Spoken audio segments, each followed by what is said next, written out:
Welcome to Do It for the Gram, an Enneagram podcast with your host, certified Enneagram coach, Milton Stewart, where we do it for the Enneagram, not Instagram. We make moves to improve ourselves and those in our community. Today, we continue on our growth work series, and we're talking about the Enneagram 2 today. And so just a reminder, if what I'm saying does not challenge you in some way, then the Enneagram 2 may not be your home base. If what I'm saying doesn't cause some type of internal ego trip or struggle or defense, what I'm saying might not be your home base. And or you may have done some extreme growth work. I'm not sure because I don't know you just yet like that. But if it's not impacting you in some way, then it's probably not your home base, and you may need to look back at getting an Enneagram coach to find your type. But it's a growth process. Don't stress. No pressure. We're just learning and we're just growing. So let's go. Intro music.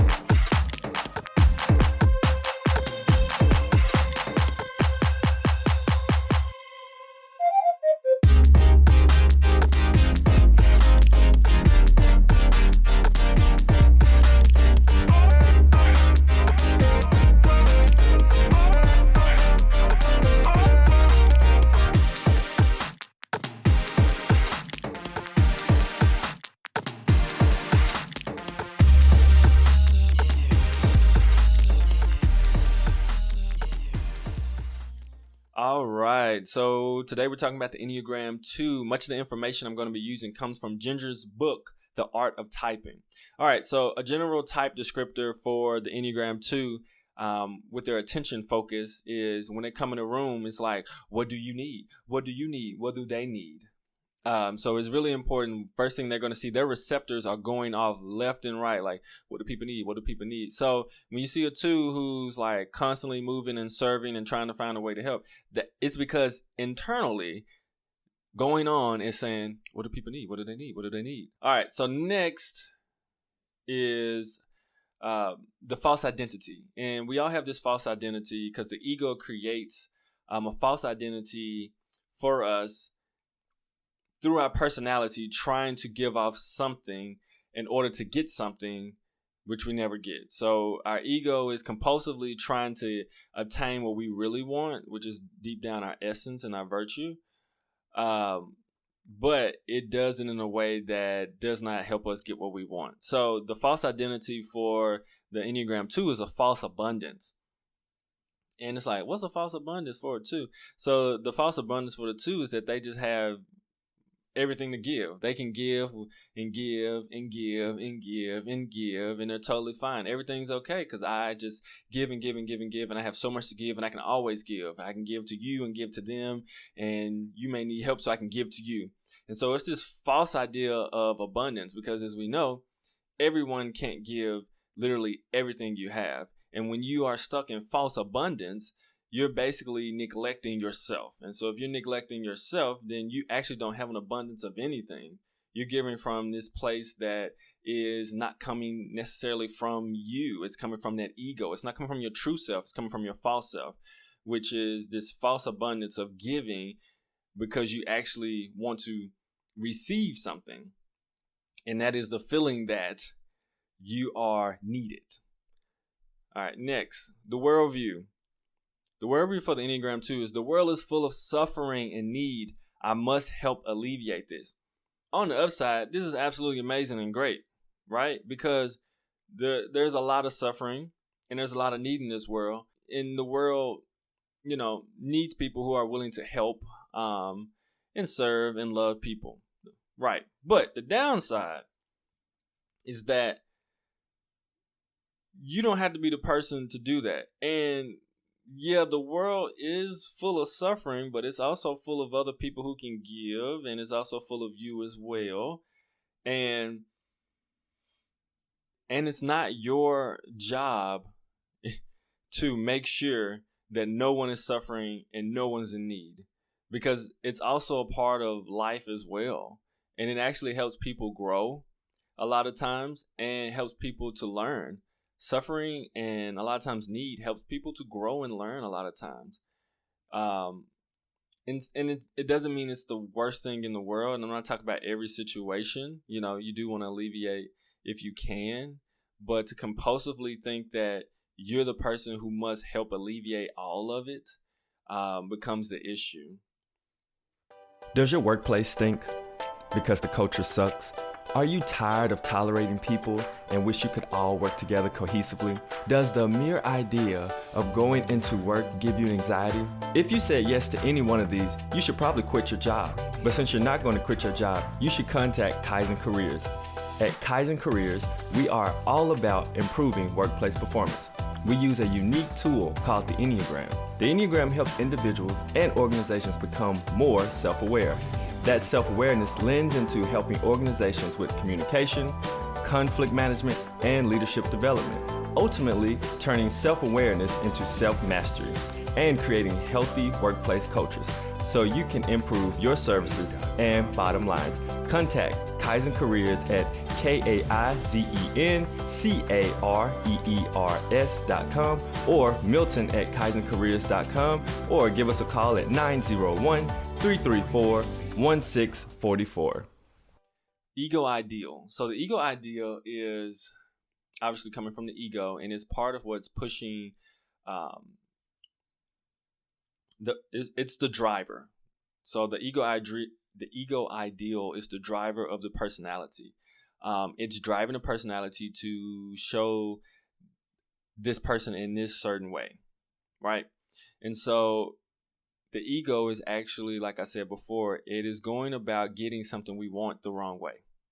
And so we don't ever get what we want when we continuously to be compulsive, in the sense when we allow our ego to be compulsive within us. And so the ego ideal for the Enneagram 2 is the loving person, always thoughtful and generous, never selfish or insensitive. The good side, yeah. 2s are like super good gift givers, no doubt. They're very thoughtful, and they're very generous with the things that they have. But the idea that they are never selfish or insensitive is crazy. But the ego is trying to get the 2 to give the perception that they are always thoughtful and generous, and they're never selfish and insensitive. And so this causes a conflict within themselves, because there's a part of them that thinks selfishness is taking care of yourself, which it is not. And so there's an issue going on within side of self, because the ego is pushing that idea to the personality, saying, no, if you do that, then you're going to seem selfish and you need to do that. And they're always caring, they're always nice. And that's just not true. They are nice and wonderful people, but that is not the core of what they are. That's the personality pushing out there. And it's not achieving what they really want. And so the unmet longing for the 2 is to feel a deep and firm sense of self-worth that is not dependent on others' response. And so here's the issue. As the loving person, always thoughtful and generous, that ego ideal, it is not doing what you want. What they really want is deep, firm sense of self-worth. But everything they're doing is for everyone else and not themselves.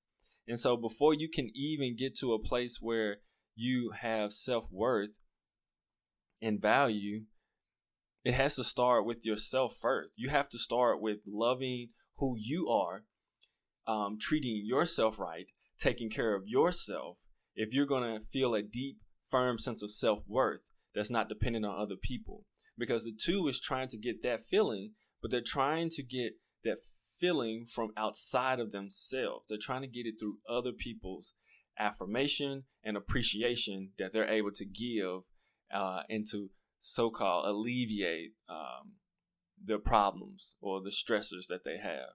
And so the ego doesn't help 2s to get to exactly what they really want deep down. Thurston Avoidance. Every type has a thirst and avoidance. And 2s thirst for appreciation. They really want to be appreciated. And this is what's so interesting. You may know a 2 who's like, oh no, don't say anything. No, thank you. No, don't give me a gift. Don't do this. All of these things. So this is the ego structure, which is being tripped, because it's saying, if you give me something, then I'm not the person who's the giver and the person who that you need because you're giving something to me, and then it makes me seem like I'm selfish. And so it's this weird thing because they want to be appreciated, but at the same time, when they are appreciated, it's their ego is pushing back, like, no, don't appreciate me. No, don't give me anything. Don't give me the praise. No, don't do that. Don't do that. But deep down, that's really what they want. So the ego has this weird, neurotic way of doing things, and it's compulsive. And so it actually repels the very things that we want. From a 2, actually want to feel that firm sense of self-worth. They actually shun it away when it starts to come because the ego is so strong a lot of times, and it's pushing it away because it doesn't fit the descriptor of what the ego wants it to do, where it wants it to be the giver, the helper, the person who's able to give, because somehow they believe that provides value. It's crazy, very paradoxical too. Avoidance. And so 2s avoid feeling unworthy. And so situations where they have a deep sense of unworthiness, which is typically really based in external events and external friendships and groups, when usually a 2 is spiraling out about something, it is because they feel unworthy in a friendship group because something has happened. And so that is tricky, or a relationship. Something has happened that they feel unworthy. And that is tricky because a lot of times that unworthiness is all based on other people's thoughts and feelings towards them, and not their own feelings and thoughts towards themselves. So the thought pattern, which is the fixation for the 2, which their mind is constantly fixed on doing, which is an unconscious thing a lot of times, you don't even realize it. But for the 2, it's flattery. They're trying to gain acceptance through giving compliments or other forms of attention. And so 2s are super good at giving people attention and making them feel warm and making them feel engaged and a part of something. But the problem is it's flattery. It's only there to really gain acceptance for themselves. Even though they'll be asking questions about the other person, a lot of times it's only to gain acceptance of them so that they feel like they're a good person and they feel seen, and the other person thinks that, oh, this person's really helpful and I can need them for certain things, and it's great. And so it's really, really tricky. It's really tricky. The emotional pattern, which is the vice or the passion for the Enneagram 2, is pride. So pride is very interesting because usually when we use a definition, we're talking about one type of pride, which is, I am standing on a mountain with my chest high and I'm proud because I XYZ got this, got that, I'm blessed with this, all this kind of stuff, right? But pride is more than just one way. It can be a 2-way street, or even more than 2. So the pride for the 2 is inflated or deflated self-esteem based on doing for other people and subsequent positive and negative reactions. And so this pride is all dependent on them being all dependent on the reactions, the positive or negative reactions of other people. And the 2 can do this thing where they can have pride and they can be inflated because of the reactions of other people, but they also can be prideful and be deflated because of the other reactions of other people. And so this is tricky because they can go from being the person who's doing all these things for all these people, and they're prideful in their ability to give and be the person who's the giver. But then they also can be the other way, which is the deflated way, which is I'm the victim. I'm the victim in this situation. I can't believe this is happening. I can't believe they would act that way and treat me like this. And so it's this range of pride that 2s can do. And this is all emotionally infused. And so this is something that can unconsciously go on within the 2's emotional center. And so they can constantly be going from inflated to deflated in self-esteem, all based on the reactions of other people. And so for 2s, you definitely have to watch out for this. That is crucial. That you don't allow the inflatedness or deflatedness of your self-esteem be based on the reactions of other people. You're worth so much more than that. Hopefully you have found some value in this podcast episode. You can help to keep this podcast going by supporting us on Patreon.com. Patreon.com is a site where you can support content providers. Podcasts are free to listeners, but not free for creators. It actually costs money and definitely time to produce consistent and weekly podcasts. I podcast because I want to reach people and change our community through the Enneagram. If you want to help in that by supporting me, you can go to patreon.com/doitforthegram. That is patreon.com/doitforthegram. The path to integration for twos is going to be think through the emotions. And so the twos and fours, they have some of the most readily accessible emotions in the Enneagram. And they feel them like very few other types feel them constantly. I know for me as a 7, when I feel emotions, boy, it is rough. But I'm working on it and I'm getting much better. But it is intense for me, especially since I rarely deal with the ones that aren't happy. But for the 2, all those emotions are super strong. And so all those dials are turned up. So you have to remember in situations when they are interacting with people, when these things happen and their ego is tripped by a positive or negative reaction, I mean, the emotion are going like off the scales.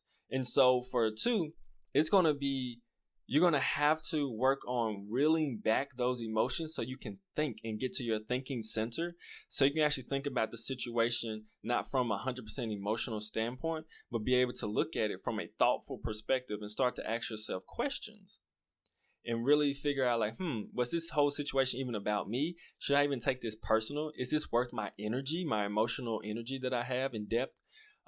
So you really have to bring back your brain into when your emotions go awry. You have to really work on integrating that thinking side into yourself, having some questions you can ask yourself and some breathing you can do so that you don't get stuck in an emotional vortex of worrying about their reaction towards you or something else. Path to growth. For the Enneagram 2, it's going to be spending time alone to get to know yourself. 2s are so good at knowing other people. They are so good at asking questions. They're so good at being warm to other people. They're so good at engaging and making people feel, especially when they're super healthy, making people feel included and loved and cared about.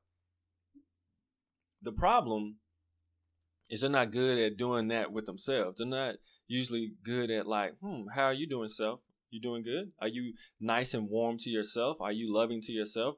Do you engage and include yourself? Do you make yourself feel loved? So this is super important for 2s to spend time with themselves doing that, getting to know themselves more and more, what they actually want, what they actually need. Because a lot of times they don't know because they can go along so much with other people's wants and needs that they forget their own. And so making sure that you take time, spend alone consistently, so that you're able to grow and to really know and love yourself is so important for Enneagram 2. Practical ways to grow. Some of the practical ways to grow for the Enneagram 2 is to get an Enneagram coach. I have one personally, and I recommend them for everyone who is trying to grow because they understand what your ego is doing to combat your growth. And so you can work on that. And it cuts through a lot of trying to figure out what's going on when you go to certain other like counselors or therapists, which I'm not saying don't go to them. Those are important too, especially if they're good. But knowing the Enneagram helps you cut through a lot of time that it would take to figure out some of the things that you would figure out then to get to be able to grow. So cutting through all of that helps an Enneagram coach to really help you. So I definitely recommend that as one practical way. The next way is find ways to give to yourself. So finding ways to create gifts for yourself, even if it's something where you buy something for yourself that comes in a while later and you forget about it. It's like, oh my goodness, I forgot I bought this for myself. Or if it's buying something and hiding it away, or different unique ways, because 2s are very creative, of finding ways to treat yourself. As one of my favorite shows, Parks and Rec, says it, find a way to treat yourself. It is so important that you learn how to gift and love yourself as much as you love and gift and help other people. Another practical way, you may have to rearrange your relationship structure or lose relationships. This is just true. 2s have a way of setting up a codependent relationship with a lot of people because a lot of their self-worth is dependent on other people, unfortunately. And as you work on your growth, you're going to have to restructure and rearrange relationships. And you got to lose some because some people are just there for the codependency part. They just basically are using you for, you do all these helpful things and all this type of stuff because you're trying to get this self-worth thing, and they don't treat you like you should be treated. They don't value you like you should be valued, and they don't make sure they encourage and appreciate you verbally and to you to help you to understand that you are an amazing person and you don't have to keep always giving. This relationship isn't based on you giving. It's based on a mutual friendship and a mutual expending of energy, time, and love. And so if you don't, when you find your relationships aren't like that, do your best to restructure them. And if you can't restructure those, because it happens where twos are like, I got to let this relationship go because people are so used to maybe the way that you have interacted in a relationship that they think that's just how you should and that's how I should treat you. And so when you want to change it and they're not up for that, then they're probably not best for you because they wasn't in it for you in the first place. They were in it for themselves because you were always helping and giving them things and providing something for them. So make sure if you can't restructure a relationship where it is a mutual beneficial relationship, then you need to work on probably losing it because it's not going to be helpful for your growth or for you in general. All right. And so one question twos should ask themselves every day: how did I take care of myself today? Every single day, twos, you're going to need to work on taking care of yourself. No, it is not selfish to take care of yourself. It's going to be really hard to truly unconditionally love and give to people when you don't take care of yourself, because it's going to be coming from a place of deficiency and not a place of abundance. You have abundance when you're able to take care of yourself, not when you're not taking care of yourself and you're just giving and giving and giving. You're giving from a place of deficiency, a place that's not unconditionally loving, and a place that's actually about you, about somehow it's all centered around you, not the other person. It's a selfish way that you're giving, trying to get something back. It's a quid pro quo type of thing, because twos, a lot of times when they give, it's an emotional feeling they feel, and it feels good to a certain extent, but it's almost like an addiction. You have to be careful because when you're giving from a place of abundance, it's great. But that place of deficiency, it's a deep fixation on wanting a feeling because you give, not because you actually want to serve and help the other person. It's all about you. And so making sure as a two that you get to the point where you're healthy enough to where when you are giving to someone, when you are sharing something, that you're doing it for their 100% benefit and love and unconditional feelings, because you really care and want them to do it, not because it is about you as well. So that question is, how did I take care of myself today? Every single day, find some way to take care of yourself, because you are important and you are valuable, even without other people's reactions, responses, and them having to say something nice or complimentary to you. All right, so that's all I have for this episode. Thank you so much for listening. Please rate, subscribe, and share. That is rate, which helps others find the show. Subscribe so you have the latest and greatest episodes, and share if you feel this episode can benefit someone you know. If you need personal Enneagram life coaching or career coaching, I do that through my organization, Kaizen Careers Coaching and Consulting, LLC. You can contact Kaizen at kaizencareers.com or Milton at kaizencareers.com or 901-334-1644. Also, if you want to be a patron supporter, like Nats, you can go to patreon.com/doitforthegram. The Patreon community has more access to exclusive content, merchandise, and input on the podcast. I am a super practical person as a 7, so I'm always looking for practical ways to help my Patreon community get better. And so my biggest focus is probably educating and connecting and practical things you can do to actually get better and go from self-awareness to self-mastery. If you're in Memphis, please follow the Enneagram 901 page, because we have events in different coffee shops at Crosstown, workshops, panels, all kind of fun stuff that we're working on building. So follow that if you want the latest and greatest on those. Last thing, if you go to doitforthegrampodcast.com and subscribe, you will receive a free gift. It is a PDF of each number. You can also read some really good blog posts from different numbers there. And last but not least, If you are feeling inflated or deflated by pride because of someone else's reaction, pause before you make an emotional reaction. Breathe and think. Make a better choice and do it for the gram, the Enneagram, of course. And we'll see you next time. Thank you so much for listening. Have a good day. Bye. Do do do do do do do.